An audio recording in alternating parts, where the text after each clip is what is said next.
When my wealthy biological sister found me, I was beating up a Siberian tiger on the mountain. She said I was the Gu family's real young master and wanted me to return to my birth family, only if I could take him with me. This guy doesn't know who's boss. He dared to defy me. I haven't beaten him enough yet. It can be done, but keeping a tiger requires a permit first. Leave it to your sister. You go home first. I agreed. I left first. When I arrived at the wealthy Gu estate, I overheard the fake young master and my rich little brother saying, I heard it is a vicious wild beast. It isn't a wild boar, is it? Bringing home a wild boar. Where would that leave the Gu family's dignity? At school, they will laugh at you for having a wild boar brother. My rich little brother was only 5. Furious, he shoved me hard. Leave, you country bumpkin.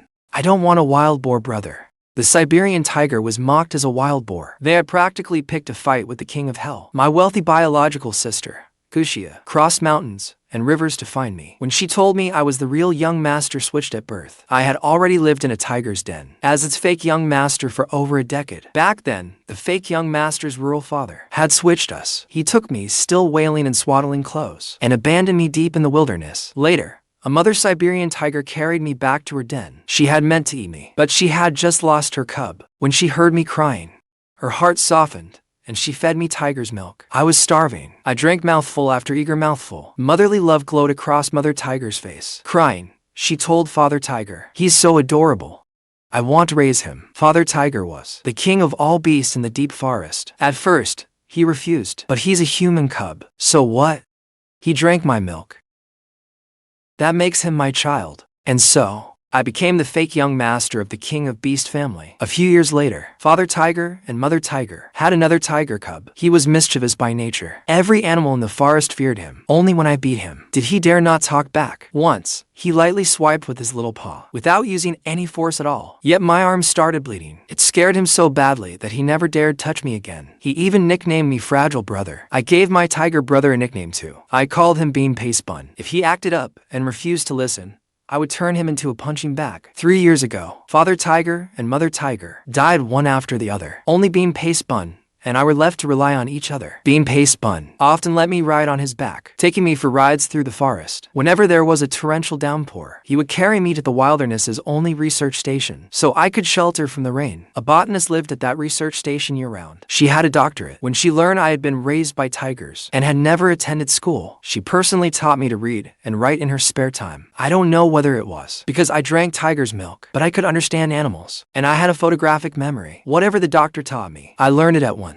The doctor said, a promising child like you shouldn't be wasted in these deep woods. I'll help you find your biological parents. You're already 16. You should return to the city and go to school. I did not think much of it. Who would have thought that 3 months later, Sister Shiya crossed mountains and rivers to find me? At the time, I was beating up Bean Paste Bun. I rode on his tiger back, gripping his fur with one hand and clenching the other into a fist. Without holding back, I thumped his imposing head. I told you, no hitting heads. If you make me stupid, who will carry you on patrol? He was huge now, strong enough to topple a wild buffalo. Yet he could do nothing against me, his fragile brother. As the tiger and I went through our daily taming routine, the doctor arrived with my wealthy biological sister, whose face was full of shock. Little brother, I'm your biological sister. Shiya, quick, get off that tiger. It's dangerous. Bean Paste Bun and I both froze. We turned to look. What is this idiot saying? I can't understand her. I patted Bean Paste Bun's head to calm him. Then I nimbly jumped off his back. The doctor told me, the DNA test is done. She really is your biological sister. Be good. Go home with your sister. You should see the wider world. You should not be held back here. Home. The word felt strange to me. My home had always been deep in this forest. I could not imagine having any other home. Shiya took a deep breath, trying to calm the storm in her heart. She patted my shoulder with aching tenderness. You really grew up in the forest all this time. I nodded. I did not know what she felt sorry for. In the forest, Bean Paste Bun and I lived with Father Tiger and Mother Tiger. I could not have been happier. Shiya pulled me tightly into her arms. Come home with your sister. You will never have to sleep rough again. Your sister will never let you suffer again. So, she felt sorry for me having to live rough. I could feel her kindness. This sister was all right, but I could not bear to leave Bean Paste Bun. Pointing at him, I said. I'll go home with you, but I have one condition. I have to take him with me. This guy doesn't know who's boss. He dares to defy me. I haven't beaten him enough yet. If you won't let me bring him, then I'm not going with you. Taking a wild Siberian tiger weighing hundreds of pounds into the city would be difficult. Just imagining it was a headache. I had already made up my mind. If it truly could not be done, I would stay in the forest and keep living the life of riding bean paste bun while patrolling the mountains. But my wealthy sister fell silent for a long while. Then she said solemnly and firmly, "It can be done. This is the first thing my little brother has ever asked of me. Even if you asked for the moon, I'd find a way to bring it down for you. But, little brother, listen to your sister. You're free to keep pets at home, but this one is rather special. Keeping him has to be legal. We need to get permits first. All the paperwork must be in order. Otherwise, it will be troublesome. How about this? You go home first. Leave the permits to your sister. I promise I will soon make it legal for him to move openly into the Gu home. I will never let you to be separated." I looked at Shiya's solemn promise, then at Bean Paste Bun. I knew Bean Paste Bun could not bear to leave me, but he also feared holding me back. I could not bear to leave him either. I feared he would be lonely in the forest. My wealthy biological sister's promise made Bean Paste Bun so happy that he picked me up in his jaws and set me on his back and ran wild for an hour before returning. Bean Paste Bun even nudged my wealthy sister's pant leg, letting out a low, rumbling howl. It scared my sister pale. I burst out laughing. "Don't be scared, sister. Bean Paste Bun likes you." Bean Paste Bun? That's right. He's my little brother. We grew together. I looked down and shot Bean Paste Bun a glare. "Watch yourself. My sister's so soft and delicate. Don't go hurting her with that snout. Delicate skin." That was the first time anyone had described me that way. In the end, after the doctor and my wealthy sister repeatedly assured me, I set off for home first. Bean Paste Bun saw me all the way to the forest edge. He sat atop a high rock, letting out a long, low whine. It was my first time leaving the deep mountains. He was worried about me. I got into a luxury car. After 3 hours on the highway, we finally reached the Gu family's grand estate. But before I even reached the living room, Yunnan's voice came from inside. "Little brother, did you hear? I heard our new brother keeps a very vicious beast in the mountains and insists on bringing it to the Gu family. Could it be one of those beasts that roots all over the mountain? A filthy, stinking wild boar? Oh no. If he really brings home a wild boar, what will happen to the Gu family's reputation? How will you manage at your private school? The other children will say, 'Look, Gu Yongxiao's brother is a hillbilly who raises wild boars.' Everyone will laugh at you then for having a wild boar brother." Right after that, a 5-year-old boy began bawling. "I don't want him as my brother. Everyone else's brothers keep cats and dogs. Why does he keep wild boars? It's so embarrassing. I don't want him coming home. You're my only brother."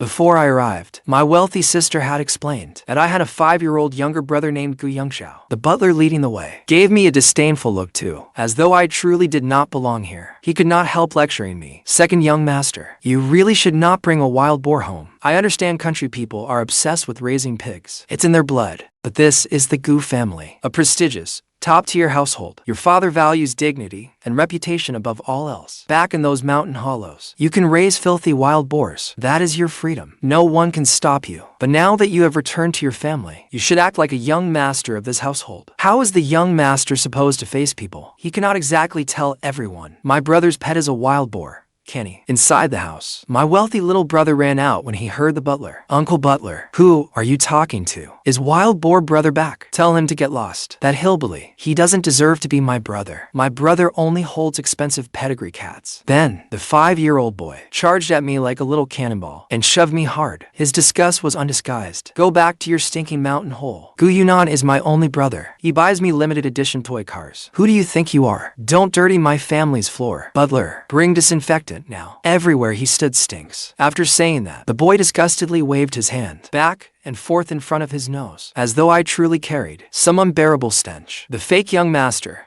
Yunnan, came out too. He cradled a lazy ragdoll cat in his arms, watching me with smug delight. He thought that because I grew up in the country, I was only fit to raise wild boars. If they knew I raised a Siberian tiger, well, their expressions would be priceless. Just then, a WeChat video call rang. It was my wealthy sister calling. She had bought me this new phone, but I barely knew how to use it. After fumbling with it for ages, I finally answered. On the other end, my sister helplessly pointed the camera at Bean Paste Bun. "Little brother, have you made it home? After you left, Bean Paste Bun had been feeling down. I thought you two could have a video call to see if it cheers him up.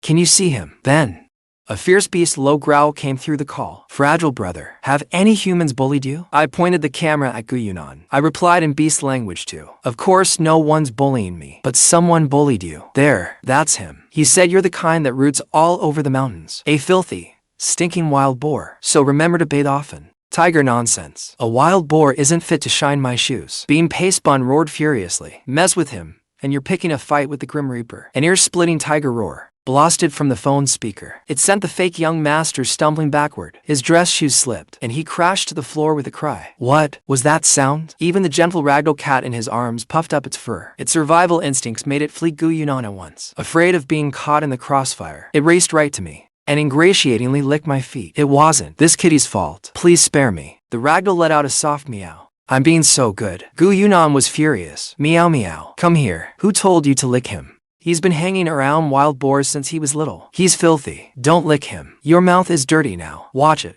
or I won't want you anymore. Foolish human. Don't hurt me, meow. Brother. Meow meow is rolling its eyes at you. Why? Was it frightened by the wild boar sound? Why is it such a coward?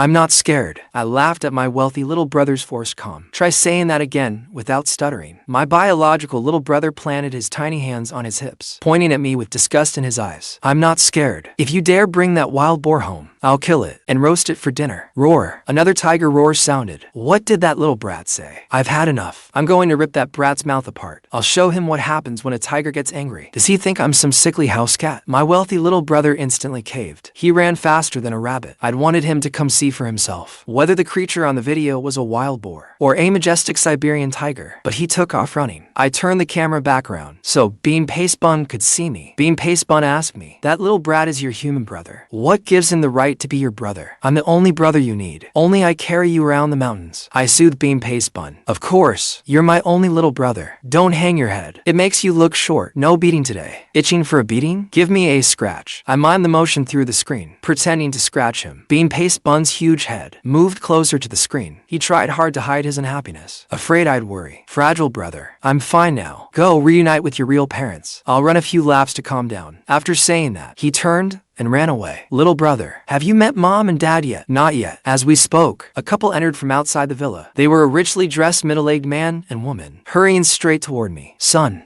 my precious son, mom and dad didn't find you at the intersection. We thought you didn't want to come home. Let mommy get a good look at you. You've grown so much. Shiya said you don't have a name yet.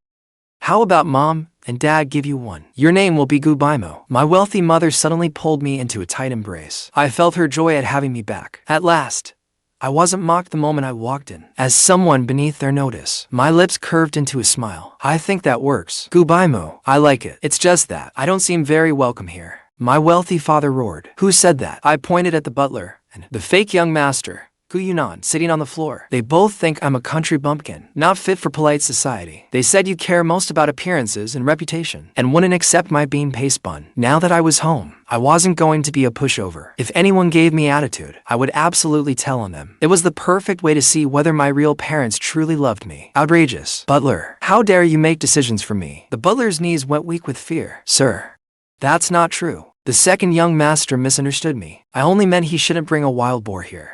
What's wrong with a wild boar? As long as my son likes it, he could bring home every wild chicken and duck from the mountains, every wild boar and wild dog, and the goose estate would still have room for them all. You're fired. Get out now. My wealthy father was terrifying. Yet the next second, he asked me ingratiatingly, my precious son, is this how dad should handle it? Does that work for you? Then I pointed at Yunnan again. What about him? My wealthy father looked at the fake young master in disappointment. Yunnan, apologize to Beimu right now. Beimu has only just come home. You two need to get along. Yunnan certainly knew how to put on an act before my wealthy parents. He immediately got up and made a show of apologizing. Little brother Beimu, I'm sorry, but dad, is it really all right to keep a wild boar at home? Aren't you holding a welcome home banquet for little brother Beimu? If all the guests find out we keep a wild boar at home, my wealthy mother cut him off. Then they don't deserve to attend my son's welcome home banquet.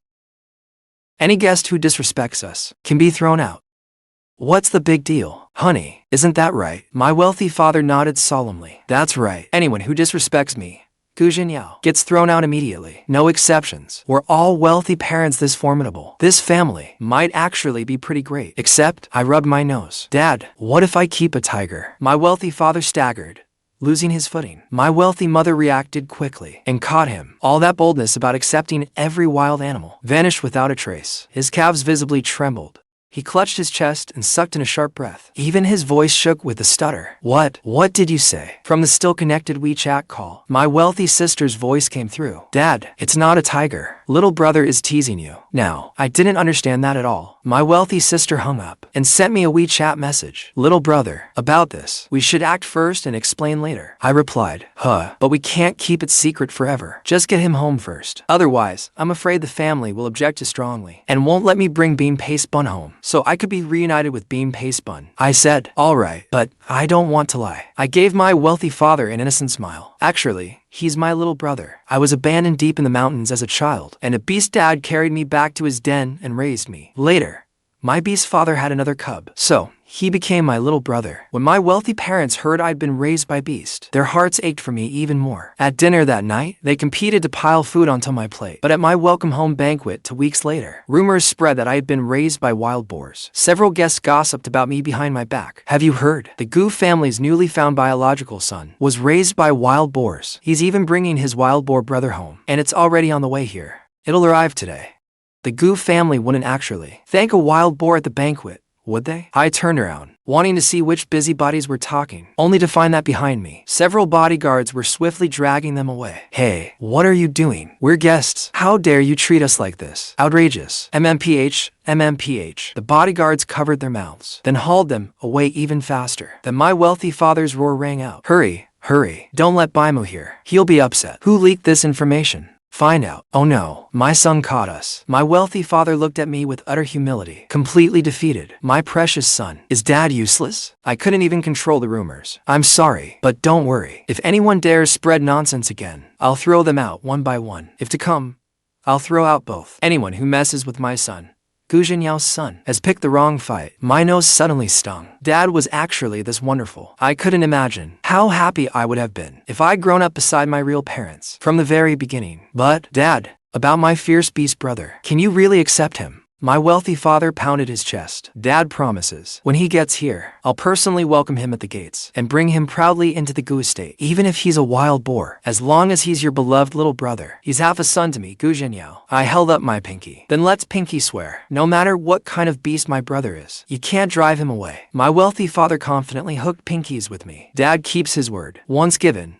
it cannot be taken back. Just then, I received a WeChat message from my wealthy sister. Bean Paste Bun is here. 10 minutes until he reaches the battlefield. I was overjoyed. Just as I was about to go out and meet him, my wealthy little brother rushed over and shoved me hard. His eyes were red from crying. This is all your fault. Everyone says I'll have to live with a wild boar from now on. Sob. Sob, sob. I'm running away from home. Right now. He even tried to threaten us. Dad, it's either me or him. If he's here, I'm gone. You choose. My wealthy little brother was certain that the son they'd raised mattered more than the son they had never raised. But instead, my wealthy father readily replied, fine, I'll send you to boarding kindergarten. My wealthy little brother's expression shattered instantly. He couldn't believe his ears. My wealthy father's face was stern and humorless. You little brat, you dare threaten me? If it weren't for that family of wild boars, would your brother have ever come home? When people mock your brother, you don't defend him. Instead, you despise him for embarrassing you.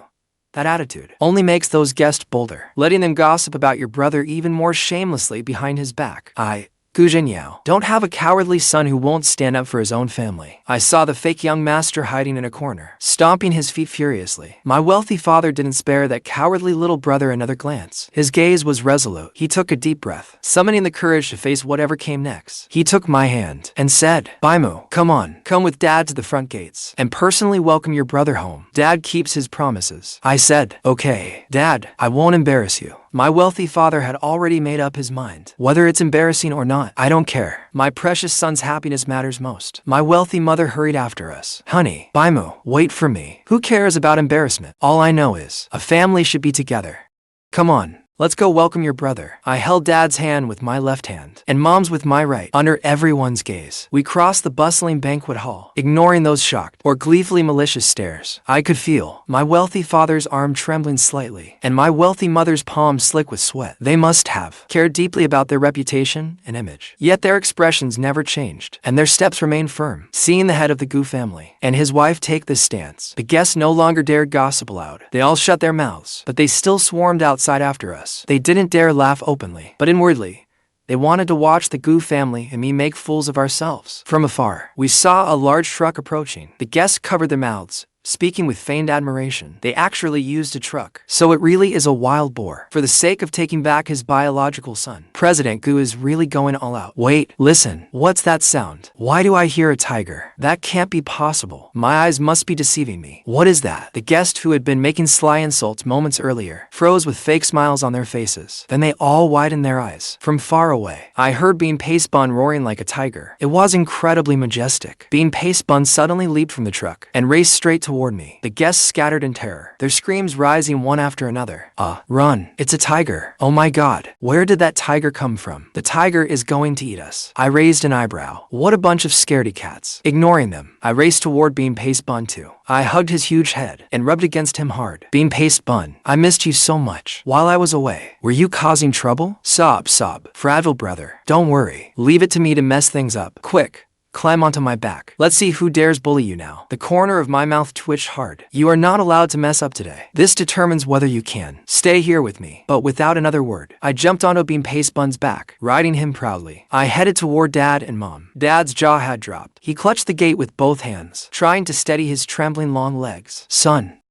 This. Dad, let me introduce you. This is my little brother, Bean Pastebun. You promised me you would not drive him away. Dad thought, did I wake up too fast? Where am I? Who am I? Did I make that promise too soon? I did not care if he wanted to take it back. Bean Pastebun, this is my biological dad. He said he wants you as his godson. Go make a good impression. From now on, my dad. Is your dad too? Bean Pastebun wagged his tail excitedly. Lowering his huge head, he nuzzled Dad's dress pants, showing affection. Adopt me already. I'm very well behaved. I saw Dad, crying tears of terror. A business titan who had ruled the corporate world for decades. His forced smile looked worse than crying. Hi, son. The entire scene fell deathly silent, completely frozen. Everyone's expressions fell apart. Where had all their gossiping courage gone? Then I introduced Dushabao to Mom. She was truly elegant and handled pressure better than Dad. Though she was terrified out of her wits, she still raised her trembling hand and stroked Bean Pastebun's thick fur. Beimu, this is the little brother you told us about. You were raised by a tiger. He's so gentle. I said, that's right. When I was little,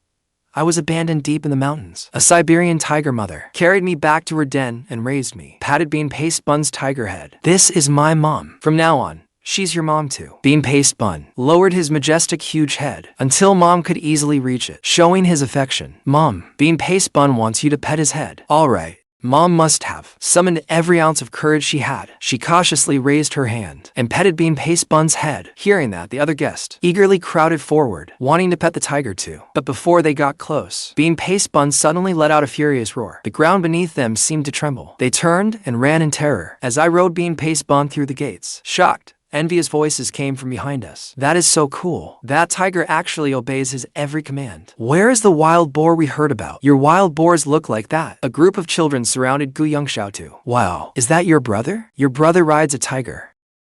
I'm so jealous. Gu Yongxiao was still frozen in shock. The next second, he suddenly ran after us. Brother, wait for me. Dushabao whipped around and growled low at Gu Yongxiao. That's my brother. You are not allowed to call him that. Unfortunately, Gu Yongxiao could not understand him. He was still bragging to the others. That's my brother. Did you see that? He's my real brother. I gave a cold laugh. Didn't you say that Gu Yunnan was your only brother? Well, Dushabao is my only little brother. Gu Yongxiao looked ready to cry. He desperately wanted to pet Dushabao, but Dushabao snarled at him. Gu Yongxiao regretted it bitterly. Brother, I was really wrong. I ignored him. Gu Yongxiao saw Gu Yunnan and ran over to complain. Brother, why did you lie to me? He wasn't raising a smelly wild boar at all. I could have petted the tiger too. This is all your fault. The moment Dushabao saw Gu Yunnan, he bared his fangs at him viciously. With a long roar, he sprayed saliva all over the fake young master's face. It was sticky, just like something from a horror movie. The fake young master collapsed onto the ground in fright, wailing in terror. No. Help? I gave him a fake smile too. Sorry, but because you called him a wild boar, he cannot stand you. Du Shabao holds grudges. From now on, when you see him, you'd better stay out of his way. Otherwise, he might really bite your head off. Yunnan was frightened sick, scrambling away. He sobbed and begged Dad and Mom to send him to a boarding high school. This house was somewhere he did not dare stay another second. But Du Shabao was unhappy here too. Although Dad and Mom tried hard to act unafraid and get close to Du Shabao, he used to run at least 20,000 steps through the forest every day, racing all over the mountains, wild and free. But at the Gu estate, he could not get nearly enough exercise, and I had to go to school, so I could not play with him during the day. Only at night could I lie in his fluffy embrace and do my homework. Just half a year later, Du Shabao suddenly fell ill. My sister hired a vet to examine Du Shabao. The vet said, we had to let the tiger return to the wild. A fierce tiger is not meant to be kept as a pet, especially a wild Siberian tiger like him. Seeing Du Shabao so listless broke my heart. Fragile brother, I miss the forest. Do you? Actually, I miss it too. Du Shabao perked up at once. Then let's go back. I want to carry you on my back as we patrol the mountains again. But I cannot leave. I have to study and get into college. Being pace bun. Shall I take you back to the forest? Du Shabao nodded excitedly. Let's go together. I lowered my head. I might not return for several years. But do not worry. I will definitely come back for you. I have it all planned out. First, I will get into college, then study botany. Just like Dr. Annie, I will conduct research in the mountains. That way I can keep my little brother being pace bun company. Fragile brother, if you are not leaving, then neither am I. If I leave, that fake young master will come back and bully you again. Only while I am here will he not dare set foot in this house. Do not try to persuade me. I really like it here. Look, the moment I perked up, I was not sick anymore. Du Shabao pretended he was better. He insisted on getting up and circling the Gu estate at a leisurely pace, acting full of energy. How about that? Am I still as strong as I used to be? I wiped away my tears, then turned and smiled at him. I've made my decision. I'll go back to the forest with you. Du Shabao leaped up in excitement. Really? Let's go. Let's go. Let's leave right now. Who needs that stupid schooling? I'll take care of you from now on. I'll pick you the biggest, sweetest fruit. I had my sister arrange a truck to take us back to the forest. Once we reached his familiar home, the ailing Du Shabao suddenly took off at a wild sprint. After 2 strides, he looked back, roaring urgently. Fragile brother, hurry up, get on my back. Let the whole forest know that I, Du Shabao, am back. I stood beside the truck for a long moment, without moving. I gave Du Shabao a lingering, reluctant smile. Go run a couple of laps first. You're still sick. I'm afraid that if I ride you, you might collapse, and I'll get hurt too. Du Shabao roared impatiently. That's true. Brother is so fragile. Then wait for me to run a couple of laps and get my strength back. I fought back the tears in my eyes and flashed him a bright smile. Go on. Brother will wait right here. But the moment he vanished from sight, I fiercely wiped away my tears and climbed back into the truck. Sis. Drive. Sis, I said. My sister asked me, can you really bear to leave without saying goodbye? I gritted my teeth. I'll come back. Just give me a few years. As the truck left the forest, I pressed against the window and kept looking back, tears streaming uncontrollably. Du Shabao, don't hate your fragile brother. I'll come find you during summer break. I didn't know how devastated Du Shabao would be when he joyfully finished his laps and came back to find me gone. I didn't dare imagine it.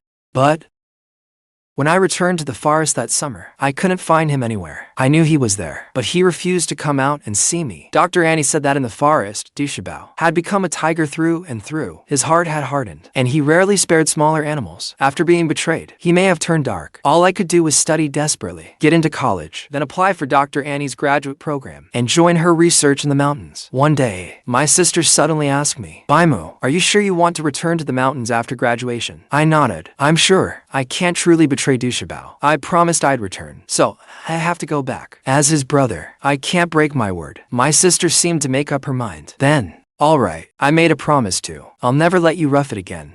As your sister, I can't break my word either. I didn't know what she meant by the time I found out. 2 years had passed. A modern wildlife research center had risen in the forest. Its logo was, unexpectedly, a Siberian tiger. There was also a huge statue outside, identical to Du Shabao. When Dr. Annie sent me photos, tears rolled down my face. I took my phone to find my sister in her study. She smiled and said, don't cry. We'll win Du Shabao's heart back together. When he sees the statue, he'll know you still hold him in your heart. Just focus on your studies. As for the rest, your sister will take care of everything. A young master of the Gu family must never suffer wherever he goes. The college entrance exams are coming up. Are you confident? I smiled through my tears. Of course I am. Just wait for me to return in triumph. I did extremely well. I scored more than 300 points higher than the fake young master. He could only attend a vocational college, while I could attend a top-tier university. I never liked him, and he never liked me either. But he didn't dare cause trouble. 2 years earlier, Dad had sued his biological father from the countryside. The man went to prison. Dad also told fake young master, "You're still a child. We won't take it out on you. But if you cannot accept Beimu, then this family cannot accept you either. You decide for yourself how you'll treat Beimu from now on." The fake young master knew which way the wind was blowing, so he had no choice but to keep his head down. After entering vocational college, he rarely came back to the Gu family home. I heard he was dating a delinquent girl at school, without even telling the family. He took his identification and registered their marriage. He hadn't even finished college then, but he'd already gotten her pregnant. Dad flew into a rage when he found out. The fake young master caused trouble, but refused to admit fault. He argued with Dad. They encourage college students to marry and have children now. You're the one behind the times, yet you're blaming me. Are you even my father? Dad said. No. I'm not. Consider everything I did for you wasted. I don't have a son who can't tell what truly matters. If Gu Beimu got someone pregnant in college, would you be this furious? It's only because I'm not your biological son. Gu Zhenyao was even more disappointed. The fake young master wanted the Gu family to host his wedding, and demanded a fully paid house and car as betrothal gifts. The house had to be a large villa, and the car had to be a Maybach. Gu Zhenyao was beside himself with rage. He flatly refused to pay the bride price, and even cut off all his living expenses. He had his residency transferred back to his rural home, and washed his hands of him. He even called to ask me whether I was dating in college. Then he sternly warned me, "While you're in college, don't you dare secretly register a marriage with someone. If you dare, I'll break your legs." That was Gu Zhenyao. The first time he'd ever spoken to me so harshly. I was only a sophomore then, busy competing in an international student innovation contest. Dr. Annie told me to enter more competitions. They would greatly help with graduate school recommendation later on, so I could be directly recommended into her graduate program. In the end, our team won with a plant-related project and took home the gold award. It paved the way for my future recommendation. 2 years later, I was recommended to King University as Dr. Annie's graduate student. At last, I returned to that familiar forest. The Gu group invested in Dr. Annie's work to build a fixed-site forest ecosystem, observation research station, and a botanical research center. Dr. Annie and the other advisors led many graduate students conducting research here. One senior student asked me, "Beimu, my junior, did you really grow up in this forest as a child?" I gazed out at the endless mountains. "Yeah, that's incredible. Then you must know this place well. On future field expeditions, I'll follow you," I said. "Sure, this place is my backyard." Unfortunately, even after months back in the forest, I never saw Dushabao. I missed him so much. Sometimes, alone in the mountains, I'd shout, "Dushabao, I'm back. Please, come out." Only my echo answered in the mountains, but there was no reply. I knew he was still there. The forest held plenty of his tracks, but he hated me and didn't want to see me. I thought for the rest of my life, he would never come out to see me again. But I never expected that one day, I would go alone into the mountains to collect soil samples. A torrential rainstorm hit that day. On my way back, I accidentally tumbled into a ravine. I twisted my leg too, and couldn't move. There was no signal on my phone. No one answered my cries to heaven, and no one on earth could help me. As if that wasn't bad enough, I ran into several wild wolves. They circled me, watching me hungrily. When one wolf lunged at me,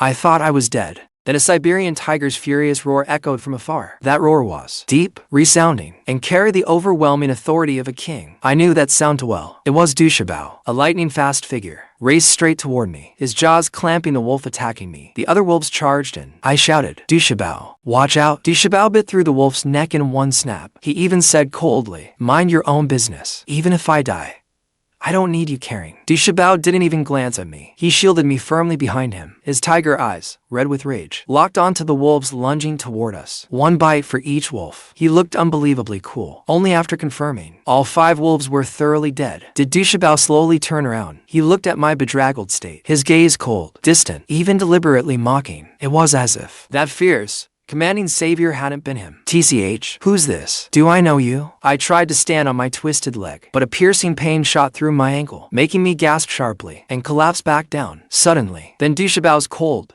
distant form finally moved. His massive body lowered over me, radiating an overwhelming sense of pressure. Yet his movements were incredibly gentle. He lay tightly against my side and back, carefully avoiding my swollen ankle, completely shielding me from the rain. But his words were vicious. "Stay put. Don't move. What a pain. Don't think I feel sorry for you. I just don't want you dying so easily." He snarled at me fiercely, while using his warm, sturdy body to shield me from the wind and rain. His tiger head kept turning, as though he were thinking how to get me out of this ravine. I couldn't hold back any longer. I threw out my arms and hugged him tightly. With all my strength, I buried my face deep in his fur. "I'm sorry, Dushabao. I'm back. Please stop hiding from me. I know. Every time I go into the mountains to collect samples, you secretly follow behind me, protecting me. Don't deny it. So many times I could feel that you were close to me. So close. Your big brother really missed you." Dushabao stiffened all over in my embrace. He tried to turn his head away, his voice dry and stiff. "You're so annoying. I didn't miss you at all." Yet he let me hold him tightly, smearing tears and snot all over his fur. Thunder exploded overhead. He immediately curled his body around me even tighter, afraid lightning might strike me. 2 days later, the plant research base infirmary. My ankle had been set and immobilized, and the swelling had gone down considerably. Dushabao lay there, utterly bored, beside my hospital bed, gnawing on beef the base researchers have fed him. A senior student said to me nervously, "Junior Beimu, you were incredibly lucky this time. If this tiger hadn't carried you back to base while you were unconscious with a high fever, who knows what would have happened?" I looked at Dushabao, who still refused to give me a pleasant look, and imagined him carrying me to the base, to the absolute terror of my classmates. "His name is Dushabao. He's the family dearest to me in this world. He's been waiting for me to come home all along, haven't you?" Dushabao paused mid-bite. He gave an indistinct low growl. "You're so fragile, and still so chatty. Fine, you're my brother, after all. If you've got something to say, then talk some more. Hey, why did